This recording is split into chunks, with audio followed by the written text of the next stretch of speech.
Guardian. Eyes up, Guardian.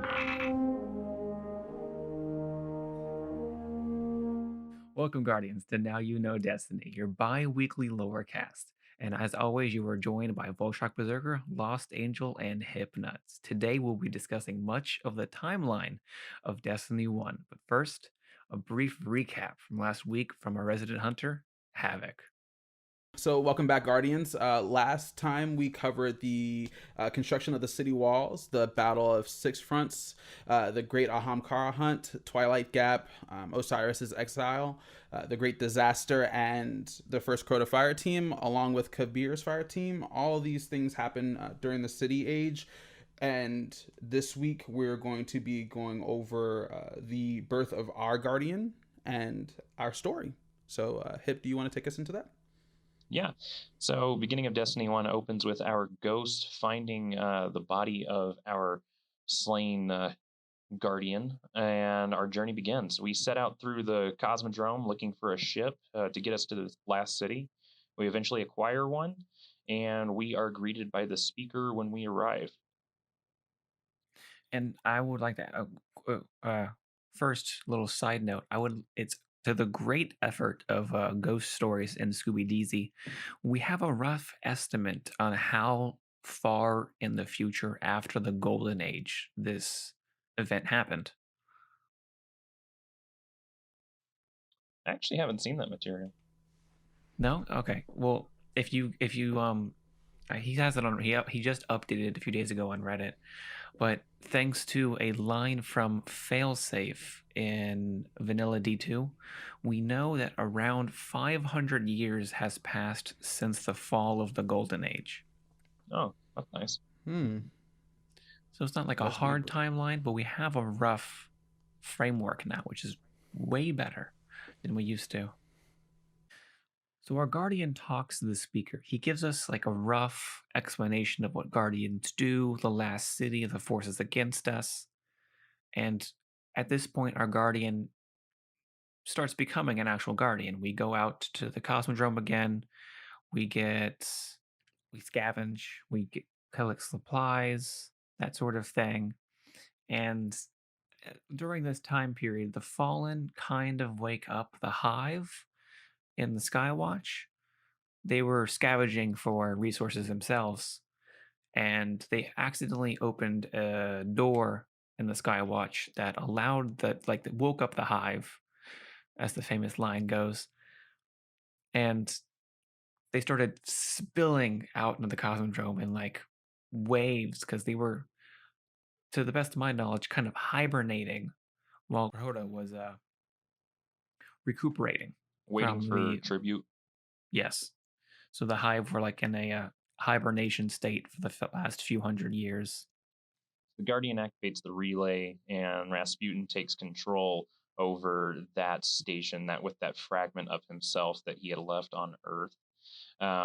First thing he does is tests his weapons on Mars, and you get this really interesting scene where, from a hunter's perspective, where he watches a battle between the Cabal and the Vex just get absolutely derailed by Rasputin's orbital weapons. Yeah, and the interesting thing about that is, thanks to our Guardian activating the ray after wiping away the Fallen and the Hive in the area, it's the first time since the collapse Rasputin has been able to talk to his mind lab on the Futurescape.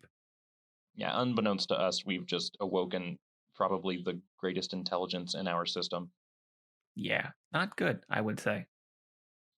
It's turned out good so far. All things considered, yes. Yeah. I mean, he has only killed a few Guardians. Hopefully we'll see in Season of the Dawn. Yes. So with Rasputin now back in control, testing his facilities, getting his prep work done, our Guardian is still doing our Guardian things. We traveled to the moon this time. That wizard came from the moon. Kind of tracking a Guardian who had arrived just a little bit before us. So the Guardian travels to the moon, tracking the progress of one that came before them.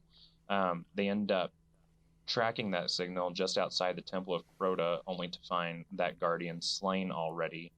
The doors are already open, and the Hive just come pouring out from all of the surrounding terrain. Guardian defeats them eventually, and defeats the regional leader, Varrock Irespawn. You have ire or ear? I have always said ire. I mean, it's better than ear. I mean, we haven't heard it inside. Oh wait, actually, we have heard it inside the game. It is ire. Yeah, I have to check. Yeah, it is actually ire. You can hear Anna say it in the mission where you go after Nokris. Yeah, but they also say, what was it, Kaber and Kabir in the Paradox mission at the same time? That's fair. I guess they're people too. Well, the interesting thing is there's heavy speculation on the wizard Varuk we killed, because Alakul the Darkblade's basic wife, her name was Varrock, difference only being an E instead of a U in the spelling. Yep. So they think, it's heavily theorized that we killed Alakul's mate during this early confrontation with the Hive. We really like making enemies. Yeah, we do.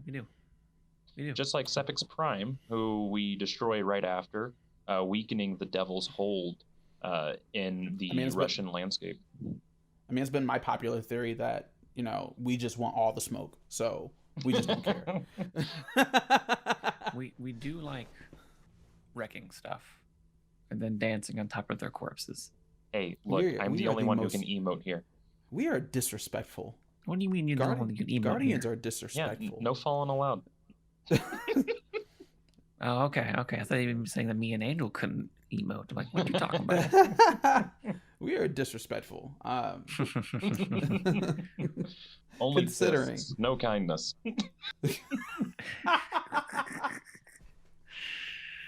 Oh boy. So that said, to figure out what the Hive were planning, we went to the Hellmouth to research for more information, and there were records of a database of the Hive called the World's Grave, and this was all the information that Crota's brood used to study us and study the universe, all the knowledge that they collectively had through the Hive histories and everything. We copied what we could from the World's Grave and brought it back to the speaker to let him know. And it is at this time that the speaker opened every comms channel to alert the Guardians that there was a ritual on the moon taking place to drain the Traveler's light. So then we go back to the moon and wreck more stuff and be disrespectful again. along the way towards the Temple of Crota to get to the ritual, we kind of run into our first encounter with the Exo Stranger in front of the still dead Titan. I can't believe no one cleaned him up. No, they finally did. He's not on the moon anymore. Oh, right. That's true. He's not there anymore. But for the entire 4 years? 4 years. 4 years that we could visit the location. No one buried the poor guy. Disrespectful. I mean, I believe in one side mission, Bungie put a rock over his body, but you could still see a leg sticking out. That is so rude. Just don't do anything if you're going to do a half-ass job. Wait, so there's still a leg? I dropped a rock on him. Oh, thanks. Actually, to be fair, that's probably exactly how a Titan would want to be buried. Just drop a boulder on me, it's okay. This is very true. You are the Titan, Hip. I mean, I'd take it. Well, the Exo Stranger basically warns us that others have come before us, and that if we are to succeed, we should meet her later on Venus. Our Guardian takes her words and then continues down to the Temple Crota.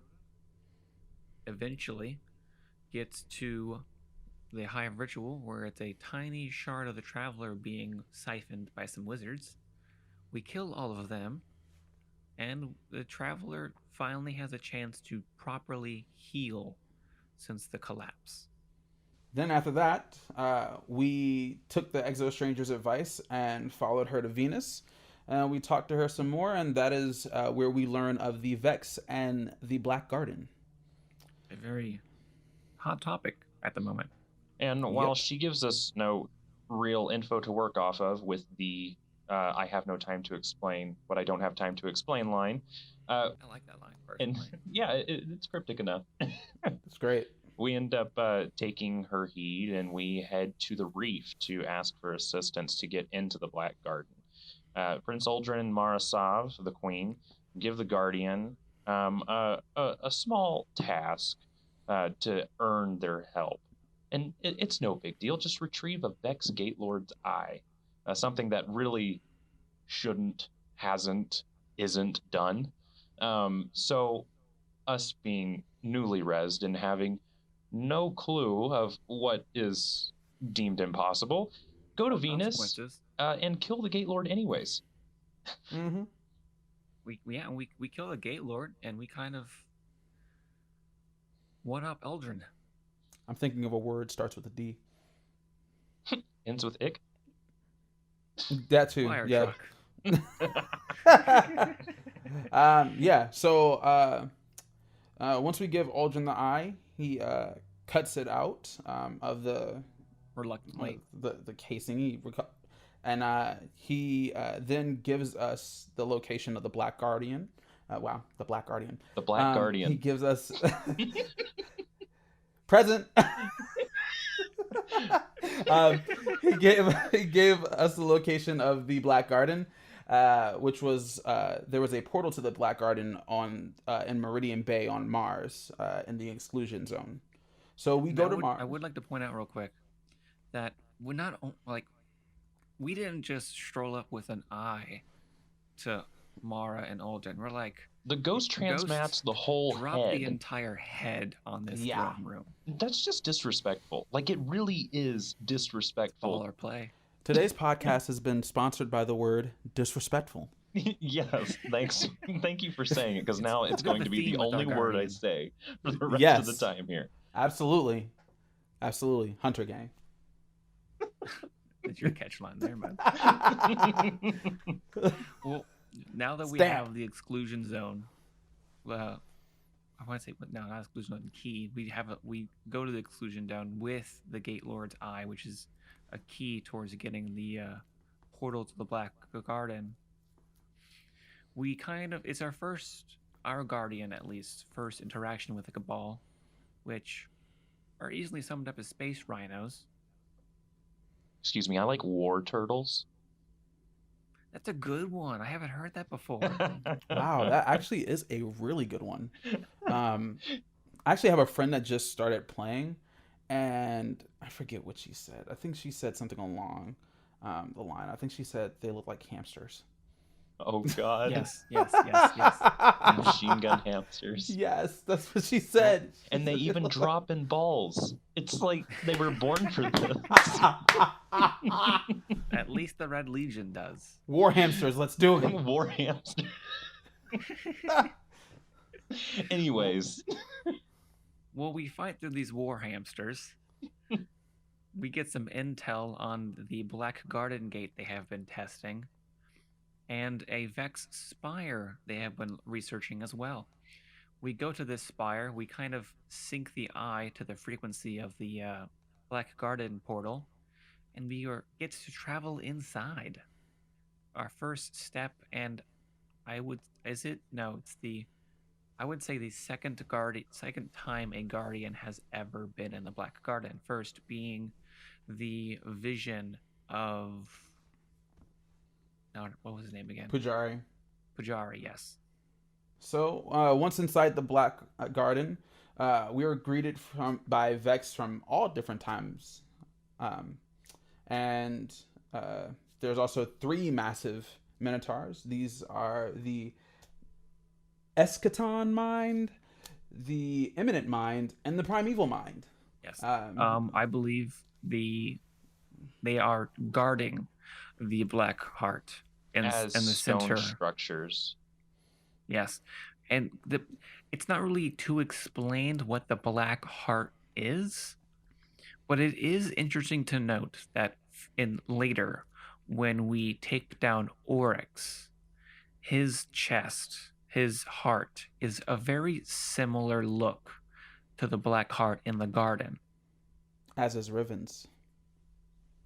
Yes, as is Riven's. Yeah, it's also worth noting that while we don't know what the Black Heart does in its entirety, it does give these stone Vex statues agency again, and they're able to move and fight us. And that'll become more relevant in the Garden of Salvation raid, which we can talk about whenever we get to Shadowkeep. Right. Yes. Point of note to add on that, the Vex collective in the Black Garden that we encounter and fight during all of this in our quest to destroy the Black Heart, they are a collective of Vex known as the Soul Divisive. Yeah, so make a note of that. Stone Vex and Soul Divisive, and we will come back to that at a later episode. Yes. Yep. Well, our Guardian defeats these 3 giant Minotaurs of each varying timelines. We destroy the Black Heart in the process, and we free the solar system of a great darkness. And it allows the traveler to really have a layer of protection. Yes, and after we destroy the Black Heart and we kind of give the traveler its new lease on life, there's a short time of relative peace. During this time, the Reef sends an emissary to the tower by the name of Petrovenge to create better relations between the city and the Guardians and the Awoken. Which brings us to the next point of our Guardians' history, because things never stay peaceful for long in the world of Destiny. During the opening of the Temple of Crota and our salvation of the Shard of the Traveler, around the same time, Eris Morn from the first Crota Fire team was able to finally escape the Hellmouth on the moon, and she traveled to the tower and warned the Vanguard of a coming battle with the Hive on the moon. She alerted us to the fact that the Hive were trying to summon their god Crota back to the physical plane. So Eris comes to us and asks us to defeat a number of divisions of Crota. The first being Sardon, the Fist of Crota, who is in the Cosmodrome. The Hive then, during this time, break into Rasputin's vault to try to eliminate the threat of the Warmind. We stopped that invasion, and this is the very first time that we encounter Omnigul. And before we head off too quickly, it's the reason why Eris Morn was able to escape is because of our Guardian. Since the temple of Crota was opened and we greatly disturbed the Hive plans in that area, the door stayed open for Eris to escape from. I never realized that lined up. I actually did not either. Because when Taken King came out, they restructured the story. So immediately after the Dark Within campaign, where we open the Temple of Crota, begins the Dark Below. So as a direct result from us opening the Temple of Crota and defeating Varuk and all of them, Eris is able to escape from the moon and give us a warning about Crota. Oh god, so she had been gone for years and years and years, and that kind of feeds into the paranoia that a lot of people in the tower had on her return. Right, that and the fact that she came back with acolyte eyes. I mean, yeah, the dark green dripping eyes on her head have nothing to do with that. Sure, yeah. At this particular time, I would also like to point out Hunter Gang. Just saying. Gang. Yeah, but just because she was the only one to survive doesn't mean hunters are great. Listen, let me have this, okay? She's mine. You guys get Osiris. You know what I'm saying? I'm the only warlock here, bud. Titans got like everybody. Let me have Eris, okay? Let me just have Eris. You have Cade. This post was made by Hunter Gang. You have Bahanan. You have Andal Brass. You have Veltar. No, not Veltar. What was his name? Veltar was a Titan. No, who totally gets wrecked. Case in point. Guy. So let me have Eris. All right, fine. The disrespected hunter. Let it be known that LostAngelofHavik has claimed Eris as a Hunter Gang. Yeah, gang. Always and forever. Gang. Anyways. With us defending Rasputin from Omnigul, who is the will of Crota, again, Hive relationships are very complicated. It's Crota's mate.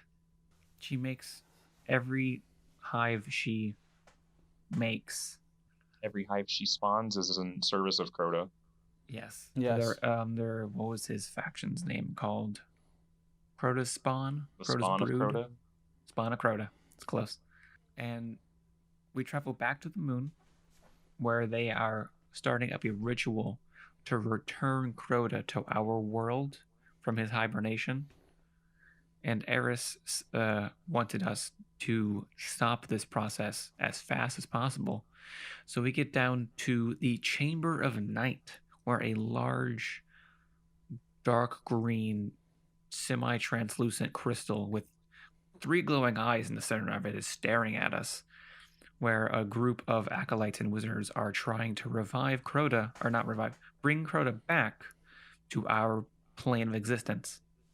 Luckily, we do stop the ritual, though, and Crota is banished back to his throne world. First, after we banished him back to his throne world, then we had one loose end, Omnigul, that we went back into the Cosmodrome and swiftly eliminated her to make sure that she wouldn't be a problem. Then we grabbed 5 other guardians and challenged Crota in his throne world. We followed him back there and dealt the final blow with his own sword. From a lore perspective, the 6 guardians are always the same 6 guardians, with our single guardian as the leader every single time. So every raid that happens, it's the same group with our guardian as the leader, defeating each one of these raid bosses. That's kind of neat. Yeah, And, I mean, in the community-wise, it's whoever gets world first, but in the game, it's always the guardian. So it's Glad. So Glad half is the time, the half guardian. the time, yes, it's Glad. Claim Redeem. With Dado in second. Then to wrap up this Dark Below, I would like to note Omnigul is an ascendant hive, meaning if we kill her in the physical world, she still returns to her throne world, where she can return from, because she has separated her death from her body, from herself. So after the Dark Below, the Vanguard sets up a policy to monitor the area where we defeated her, because she always returns in the same location. I guess it's some rule. She can't not return. Video game logic. Yes. At this point. So the Vanguard sets up a team to routinely wipe Omnigul. Like, I believe it's once a month. Wow, that's pretty, what's the word, Havoc? Disrespectful. I'm saying. Just imagine, you finally wake up in your throne world, and then you take a step outside, and you have 3 guardians with Gjallarhorns pointed at you. Gjallarhorn. I mean, I'm saying, like, just literally, to get a grasp. It's a Y. It's Gjallarhorn. Literally, this is how a standard enemy in Destiny's daily routine goes. They wake up, they're like, this is a really nice day. And whether they're Vex or Hive or Cabal, they're like, you know what? It's kind of bleak out there. There's light bearers out there. But you know what? Today, I'm going to give life a chance. Gone. And then 3 guardians come in dancing on sparrows holding Gjallarhorns. Oh, what's that? Did you see a fucking rocket. the comic from Jake Myers, the Watermelon Exo? In the first entry, the first the first issue, he goes through the Cosmodrome, and one of the Fallen are talking to one of their friends, and they're having like a pleasant conversation, and his head just explodes, and the Watermelon Exo is like, "Oh, great, I got guns." That's so funny. We're terrible. We are awful. Yeah. On a disrespectful note of Omnigul. Disrespectful. That wraps up the Dark Below expansion, and this is where the House of Wolves, the Fallen Order, kind of steps in.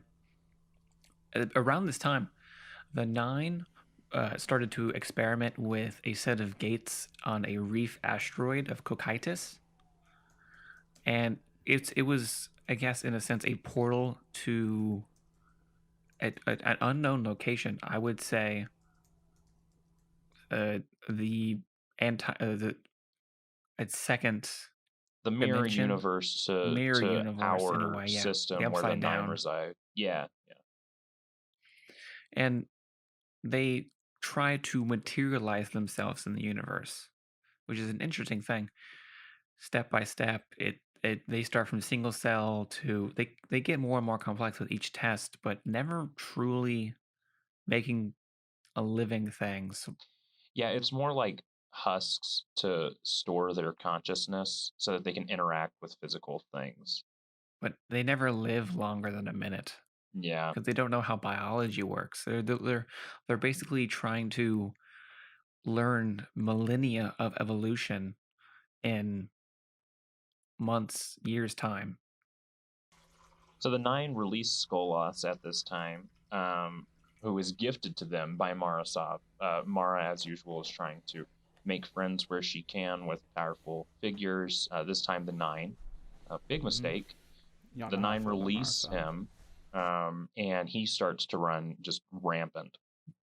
The interesting thing is she captured him in the Reef Wars from her stopping the House of Wolves from joining the Twilight Gap battle.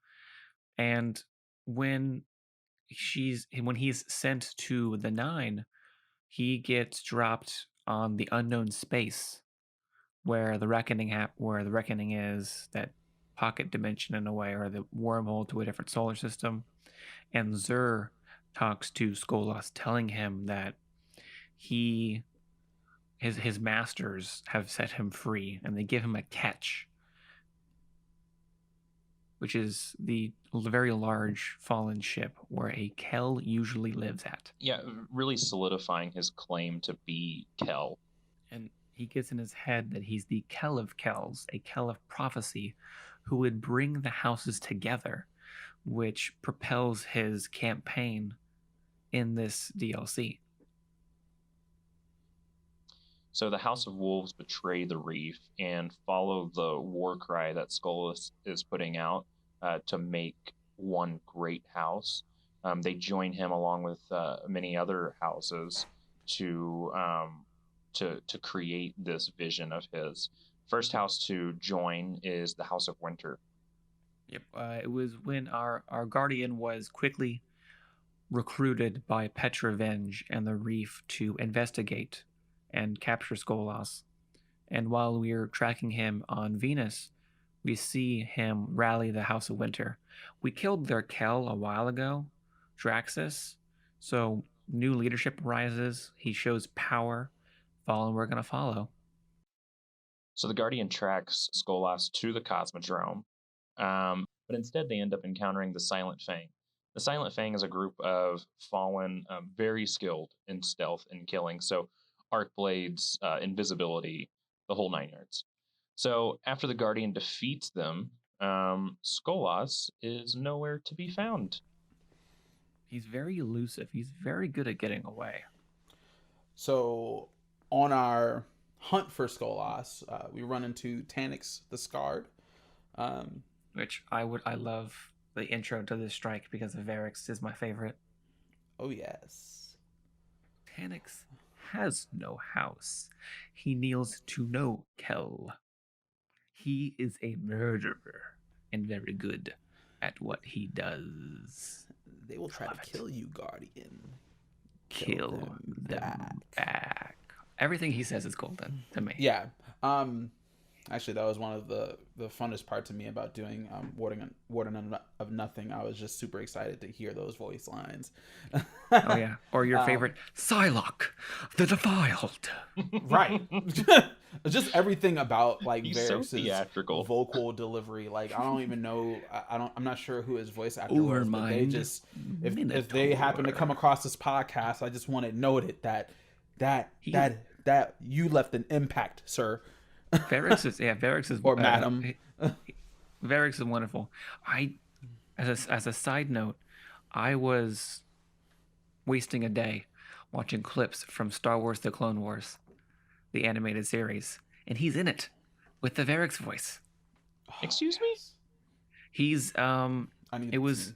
it was during the arc where Obi-Wan was on the Mandalorian homeworld, and there was like a conflict happened, and he was one of the he bribed a ship broker or a ship inventory guy at a dock station, and he had the very clear yes Nice. voice. Oh I'm my like, that's gosh. great.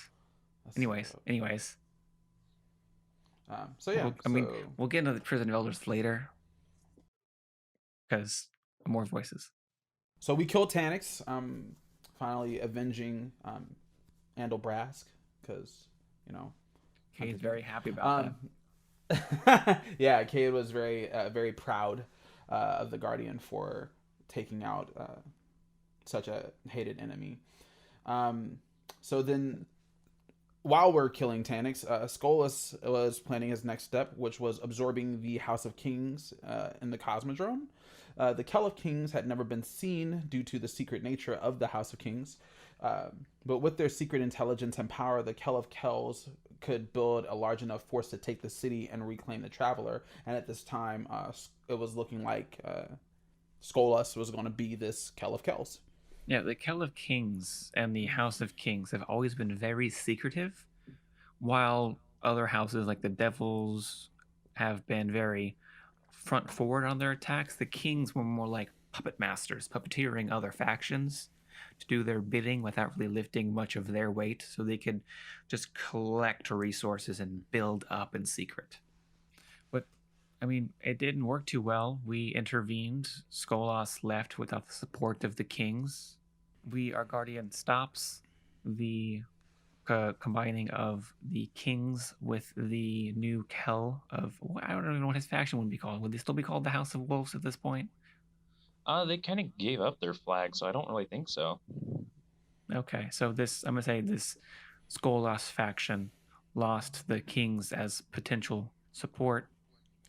And as a secondary plan, Skolas then ventured to the Vault of Glass to try to harness Vex technology, which is never good.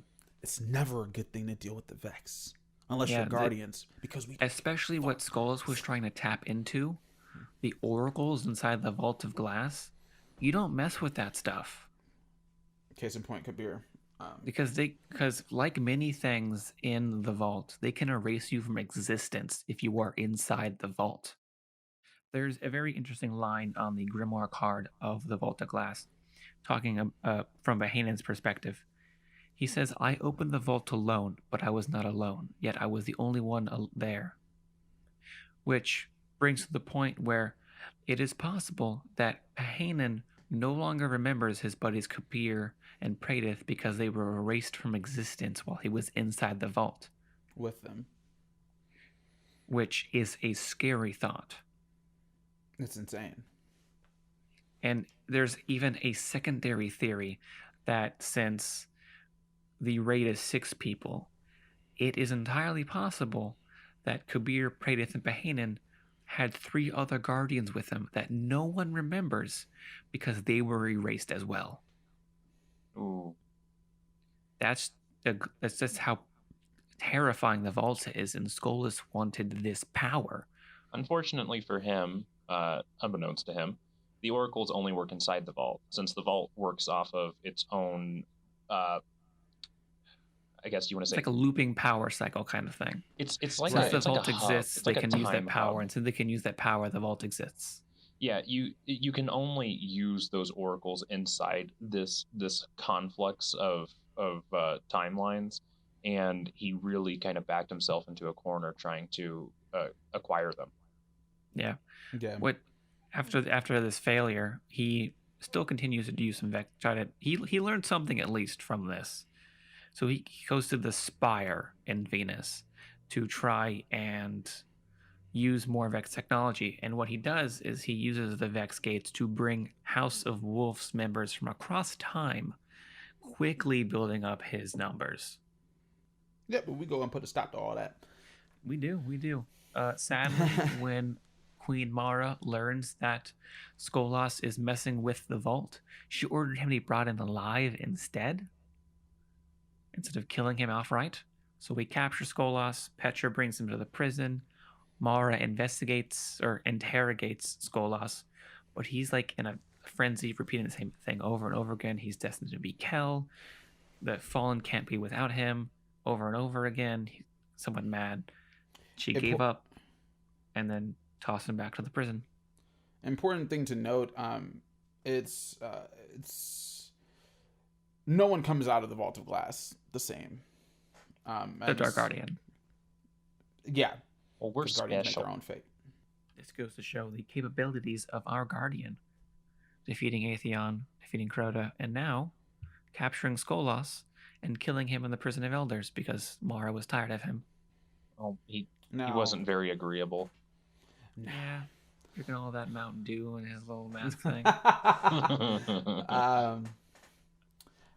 So after this, around this time, is when Eris, Morn, and Osiris have a meeting with the Queen, and they express to her the coming danger that is Oryx, the first navigator, who heard his son's death cry and began traveling to the solar system to take revenge. Also, I think it's probably not outside the realm of possibility that he didn't come just for revenge, but also because anyone that killed Crota obviously would be a great tribute for him if he could kill them as well. That was his primary role for coming to the system. Yeah. His secondary was Proto's revenge for Crota. You killed my boy. Well, it's interesting how Hive work. Look what they did to my boy. They believe that if you die, then you're you weak. Didn't deserve to live. You didn't deserve to live, which conflicts with the very small shred of fatherhood Oryx has inside of him. You can actually start to see the Hive question that in a lot of the upcoming lore, where with so many powerful leaders being killed, the sword logic is becoming less and less appealing to them. Because if someone like Oryx, who had the sword logic down to a T, was able to be killed, you can't quite say he never deserved to live. I mean, he got to that stage of power for a reason. It's also the point that he separated himself from his death even further with the Oversoul. Correct. So the fact that someone or something was able to defeat an ascendant Hive who not only had a throne world, but who had basically a secondary reset button inside his throne world is troublesome for the Hive. Yeah, so just a little bit of insight into the flaws in the sword logic. Yeah. Well, there's not really too much, I would say, a failure in the sword logic. I would just say an impossibility it's to uphold. I would say it's more of a failure when a worm is involved. Yeah, because the worms are the things that really tie them down as a species.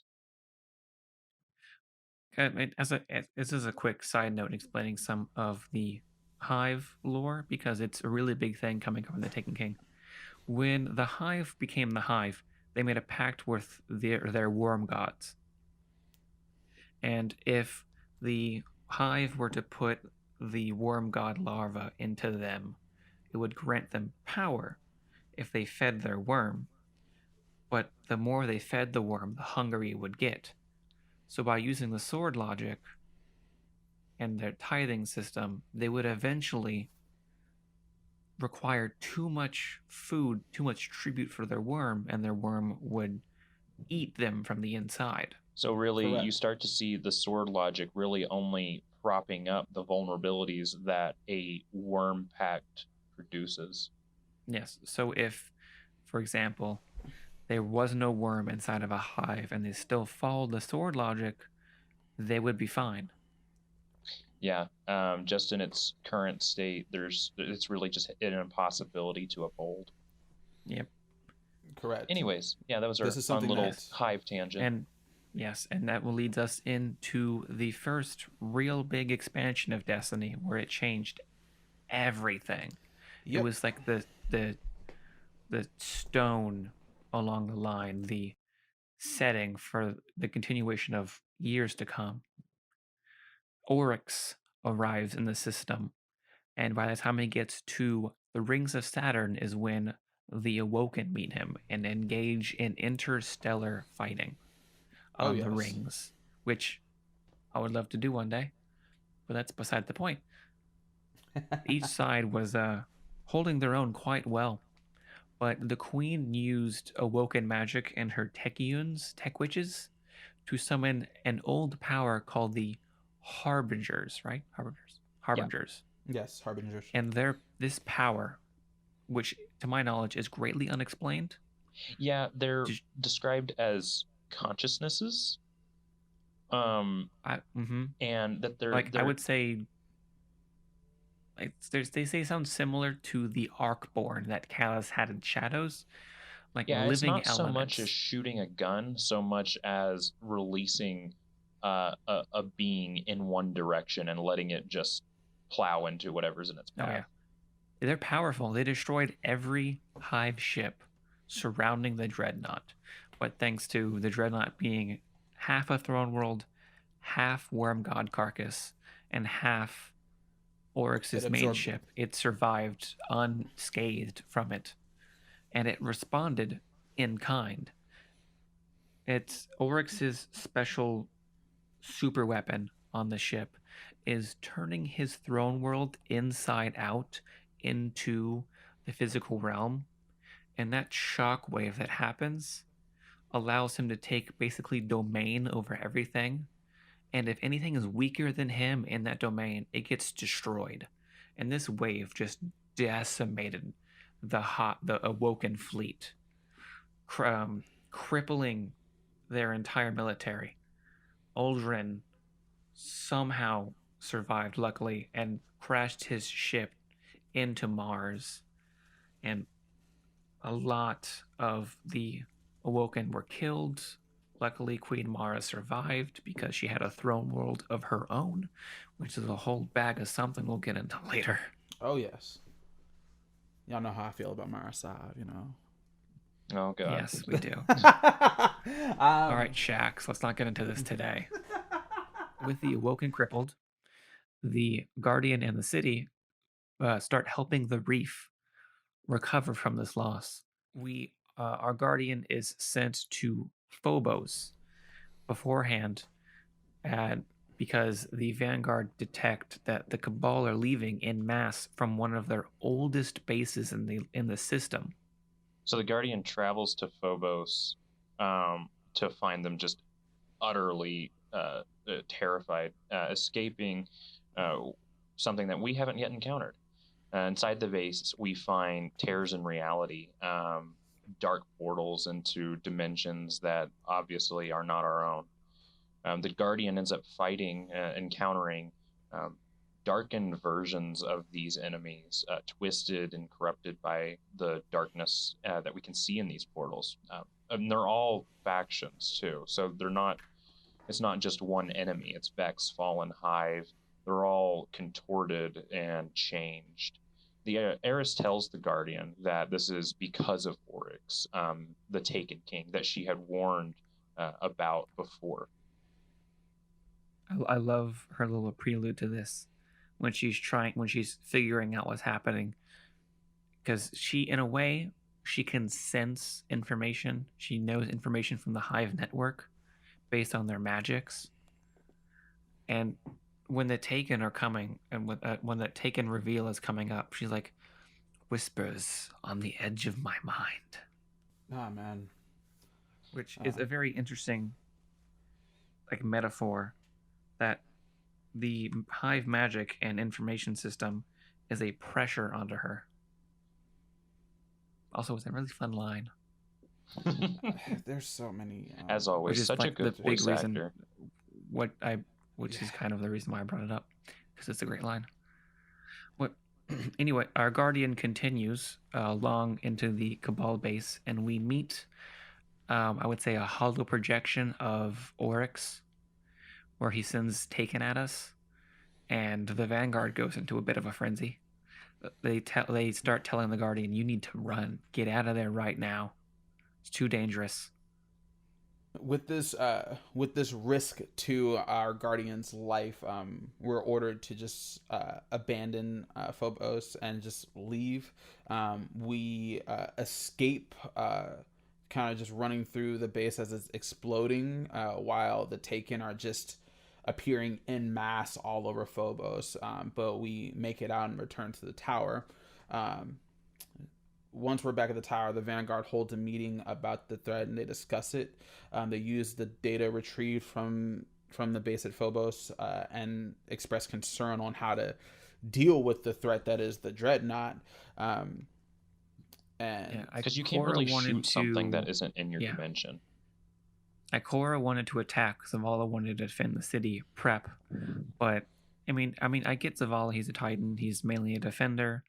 He thinks if he protects the city, everything will be fine. But if you can defeat something that's currently on the other side of the solar system, you don't wait for it to get to your front door. To be fair, we had just gotten a hold on our place in the system, and extending ourselves past out to Saturn is a really risky move, considering that he wiped out the entirety of the Awoken fleet in one fell swoop. So I'm just imagining, from Zavala's perspective, he's just sending Guardians to their death. Now, if it's just us, like Cade does, where he takes the middle ground and compromises and says, "Okay, well, it's just going to be you, and you're going to be compromise." I mean, it is a compromise because Ikora wants to send all the Guardians, Zavala wants to send none of the Guardians, and Cade goes, "Well, you know what? We're just going to send the best Guardian, you." You know, right?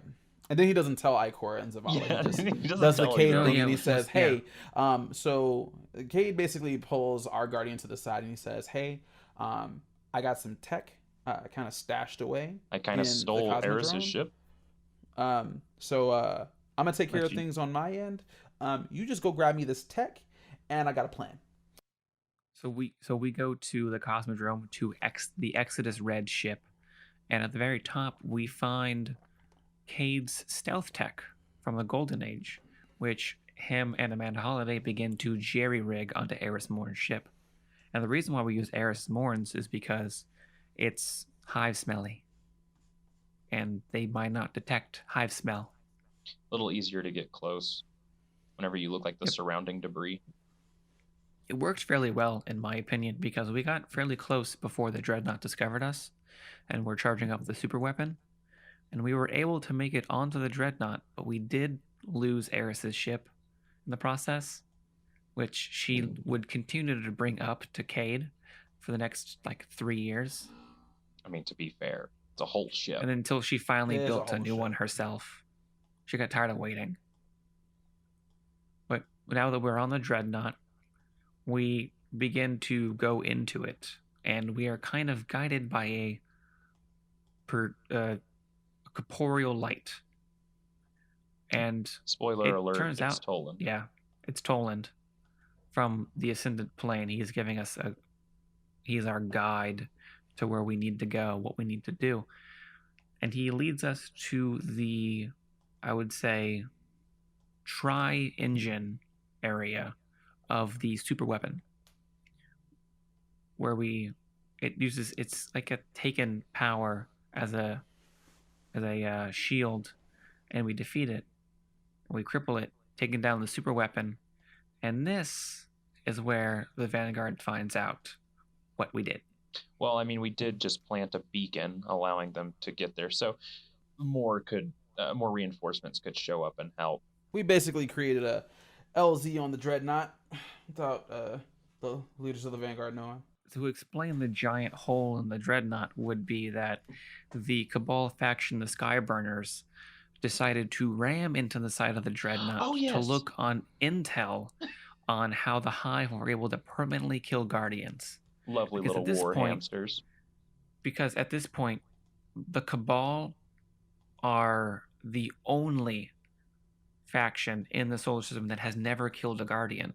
They're too stupid to realize if you shoot the ghost, the Guardian doesn't come back. So actually, the Cabal are kind of interesting. Which is interesting. That's always been interesting to me, because they clearly I have a reason for this. Understood that there was a connection between the ghost and the Yes. Guardians because they would see the ghost res Guardians. Well, the they Cabal are never the put it only together. faction that we battle that have not had any, or that haven't had any history with paracausal powers. The Fallen were once basically B-Tech Guardians. The Hive deal with the darkness. The Vex travel across timelines and are not bound to reality and space. And we have the Traveler. The Cabal are really just dudes with guns. Yeah. War hamsters. War The hamsters. Hashtag. the most powerful thing the Cabal interacted with before the solar system would be the Scions or the Arcborn. Yeah, and even And then they we know haven't the Scions, adopted. but the Arcborn were kind of like living arc waves that traveled the galaxy. Yeah, and even then they didn't adopt the powers that they displayed. Yeah. But now it's to continue on with the main story. The Vanguard discovered what we were doing. Zavala was not happy about it, but he basically rolled with it. At what Which point is, are they going to realize that all of our missions just need to be us being or waging asymmetrical warfare against the enemy? It just makes more sense at this point. Yeah. Basically. So we cleared the LZ zone. We were able to leave, and we get a foothold on the Dreadnought, which allows us to get some intel on this Oryx character. So since the Cabal were there first, we kind of went into their little crashed ship to steal whatever info they had gained during the few days they had been there beforehand. And I mean, we didn't get too great of stuff, so we kind of we decided to track one of their leaders down. And when we found him, he was fighting some Taken, and we just no matter what you do, if you defeat all of them, if you try to kill the big guy, no matter what you do, Oryx takes the giant Cabal Colossus and turns him into, I believe, an Eye of Oryx. I believe so, because that's who we encounter later. There's a strike or something later that we encounter. It's the Register mission, but him and an ogre. So we try to continue to follow these guys, and we find a portal, but we can't go through because it turns out only Ascendant Hive can make it through. And as we, Eris and Zavala, are talking about it, our first encounter with what is called an Echo of Oryx walks or floats through the portal to kind of kill us. And the Echoes are a very interesting enemy type. You think of the Echoes as like a projection. It's basically Oryx taking a piece of his. I'd say probably the best description I could think of is like if Oryx took a piece of his will and forced it out and sent it to do his bidding. Like Voldemort? Basically. Like a Nagini, basically. Like a giant like Nagini that shoots shit at you. Well, I wouldn't say Horcrux though, because we've killed the Echoes before, and it's not a great example, but it is an example of something putting a fragment of themselves into another thing. Yes. A separation, like the Hive like to do. But if we defeat the Echo, because we're good at killing stuff. And Eris informs us that the reason we can't get through the portal is because only Ascendants can make it through. So next on the list is getting Crota's presence and using that to trick the portal. So head back to the Hellmouth, and the Guardian travels back to where Crota's crystal laid. They cut out a section of that crystal, but Oryx discovers them and sends his Taken to kill us. But again, we fight back and are victorious. Yes. And this mission is, the heroic version is how we acquire the Black Spindle. Remember that old name? Yeah, the gun that Bungie will never learn how to balance. Yes, which in Destiny 2 is called Whisper of the Worm, just takenified. But the Black Spindle is an interesting gun. I like it. But that's the heroic version of this mission, which Lost to Light was the name of it. Lost to Light. In the regular version, we continue on outside through the door of the Temple of Crota, and we reconnect with the Vanguard because our connection was cut because of Oryx.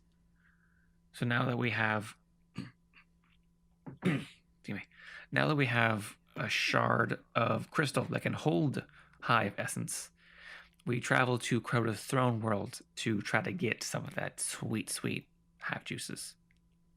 The Drifter would be jealous. I mean, he has eaten Hive. I want to know what all he's tried to eat. It's weird. I don't like it. He's drank Vex. He has drank Vex. He has eaten a Fallen. He has eaten a Hive. I definitely am going to attribute the whole drinking Vex milk thing to folklore, considering that if you do that, you die. Right. You go crazy. Yeah. I don't think you go crazy. It's been my theory be that crazy. Well, I was about to say my assimilate running theory is that if you drink Vex milk, you actually turn into a Vex, and you get folded into the Vex network. Yeah. Yeah. But Asher's only happening to him because he got cut by one. Actually, he was experimented on. Oh, okay. Yeah, the Genesis. Yeah, but that's for Destiny 2. Yeah. Anyways. Yeah, okay. So we're in Crota's throne world, and they are holding a funeral session for Crota. And there's a fairly sized coffin floating in air with essence just pouring out. So we use leftover bits of Cade's stealth tech to wander up to the coffin to get some of that gas. And the stealth tech fails right when we get enough essence, and the entire place goes into a frenzy.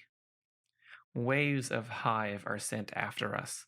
Oryx's daughters teleport out, and we just cannot escape until Eris pulls us out with the Hive magic out towards the very entrance of the throne world, allowing us to escape. Not the last time that'll come in handy. Oh yeah. I mean, Hive magic is so interesting thanks to Toland's book. I would say, funny note, this is where the meme comes from when it turned back up in Shadowkeep, because we have a habit of doing things for Eris, and she'll say, go ahead, get this done, I'll teleport you out, no problem. And then every time we actually go to do the mission, something always happens and she can't teleport us right out. Yeah. So it's like, that was Every a lie. It's basically one of those things where I'm living a good life. Nothing can possibly go wrong. Basically. Cue the "so that was a fucking lie" meme. Cue the narrator. Cue the narrator. And that was a lie.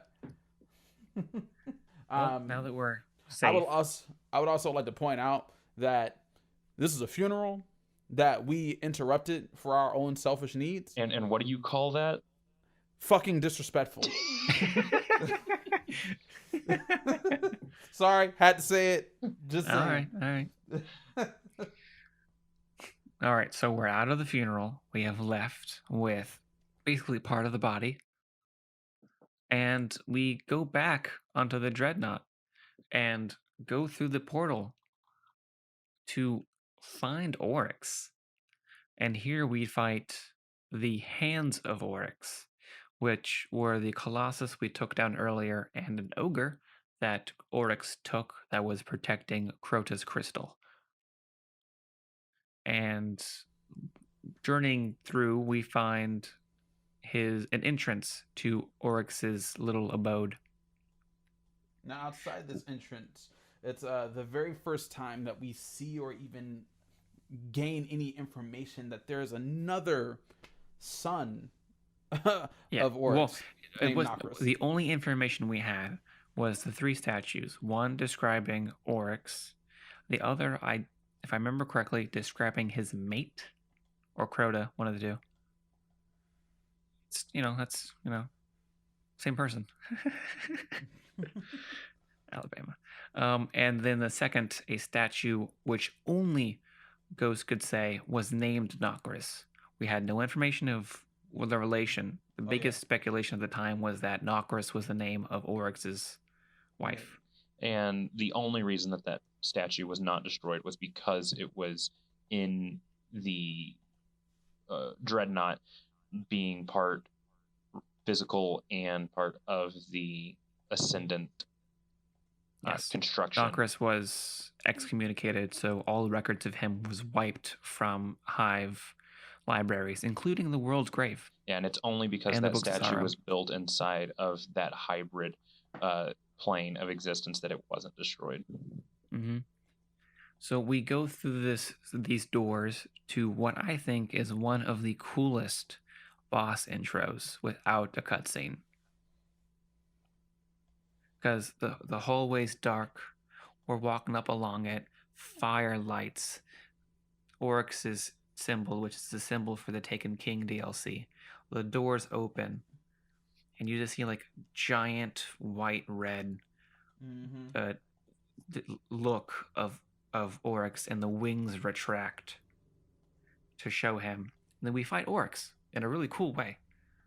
But we how our Guardian rolls. We defeat Oryx, and then make sure it works.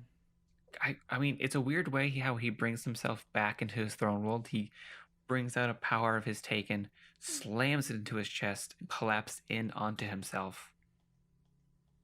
And he smiles as he's doing this, mind you. He's laughing maniacally while this is happening. I remember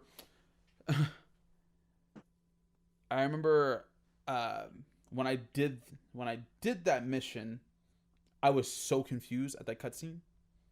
Because I was like, this was my first time getting into Destiny, and this was before I was even in the lore at that point. But I did that mission with my friend Brandy, and she tried her best to explain it to me, but she liked the lore, but she wasn't like into it like we are. She just like was kind of more so like she would like watch Bife and others and stuff. So I remember watching the cutscene. I'm like, Brandy, what the fuck just happened? She was like, when I saw it, I thought he was taking himself to increase his power. That's what she said to me, and I was like, what? Yeah, I guess it was just his way of returning to his throne world. Yeah. He left his sword behind too, which we, with the help of Eris and the resource black hole that is Shaxx, crafted one of 3 swords. Lore-wise, apparently it's Raze Lighter, but everyone in the right mind chose Dark Drinker. Oh yeah, yes. Of course. I have one sitting. Dark Drinker was the highest DPS weapon in the game. In the future, for the Wrath of the Machine raid, there was a tactic where you would have everyone would have a Dark Drinker, and you can one face him.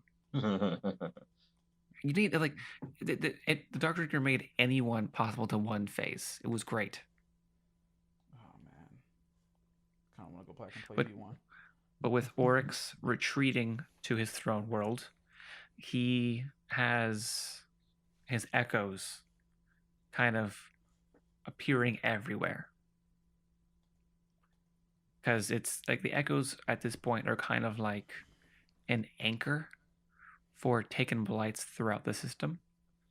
And with us really asserting our dominance in his own realm, he really felt the need to extend himself out there, make sure that he was rooted in our system to establish his presence. And this continues on the Taken War, which we will cover next time in the next episode of Now You Know Destiny. Thank you for joining us. This has been Did You Know Destiny? And now you do know Destiny. I've been HipNuts.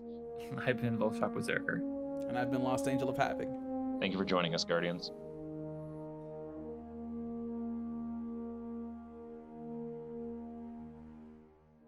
As a little bit of housekeeping, you can find us at Facebook at Did You Know Destiny. You can find us at Twitter at DYKDestiny, same as our Instagram. And if you like to browse Reddit, we do have a Reddit on there where we like to post our cards at the same time as our other socials. You can also check out our website, dykdestiny.weebly.com, where you can find our archives of all of our lore cards set into different categories based on the way you want to see them. And you can check out this podcast on iTunes, Spotify, Podbean, and Google Play. Just search in Now You Know Destiny, and you'll find it. And thank you for joining us once again. Have a good night.